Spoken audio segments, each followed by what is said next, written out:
महात्मा बुद्ध एक गांव में प्रवचन सुना रहे थे। उन्होंने पास हुए लोगों के समीप अपनी मधुर वाणी से सभी को संबोधित करते हुए बताया कि हर किसी मनुष्य को धरती मां की तरह सहनशील तथा क्षमाशील होना चाहिए।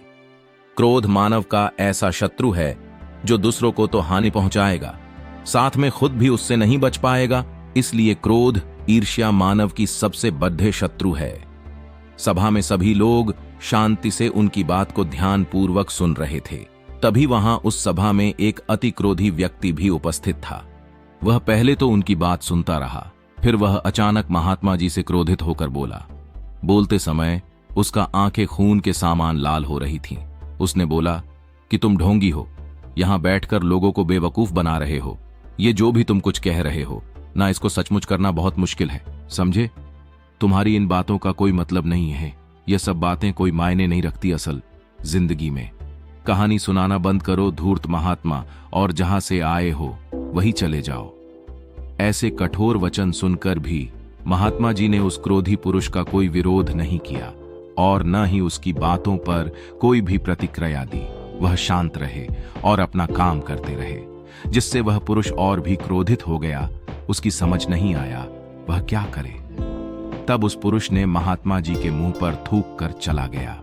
अगले दिन जब उस व्यक्ति का क्रोध शांत हुआ और उसे अपनी गलती का पछतावा हुआ, तब वह आत्मग्लानि में जलने लगा और फिर उसने सोचा कि उस महात्मा से मुझे माफी मांगनी चाहिए।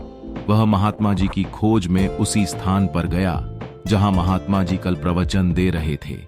लेकिन महात्मा जी वहां कहां मिलने वाले थे? वह तो अपने शिष्यों के साथ अन्य किसी गांव की यात्रा पर निकल पड़े।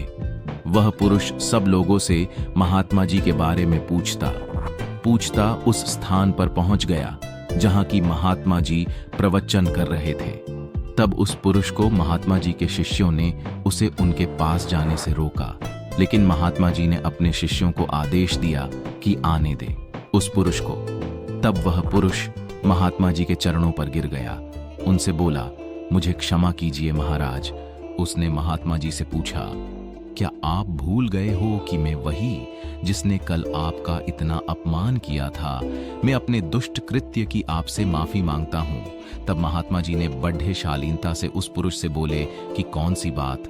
तब उस पुरुष ने बड़ी हैरानी से महात्मा जी की ओर देखा। महात्मा जी बोले कि मैं तो बीती बातें वही छोड़ आया, क्योंकि बीता हुआ कल कभी वापस लौट कर नहीं आता। इसलिए बीती हुए बातों की वजह से आज और अपना आने वाला कल नहीं बिगड़ना चाहिए। जो हो गया सो हो गया। तुम्हें अपनी भूल का एहसास हुआ, यही सबसे बड़ी बात है। तुम अपनी गलती को मान लिए, सो तुम अब निर्मल हो गए हो। इसलिए कोई भी ग्लानि अपने मन में नहीं रखो। अपने आने वाले कल के बारे में विचार करो और उसे सुधारने का प्रयास करो।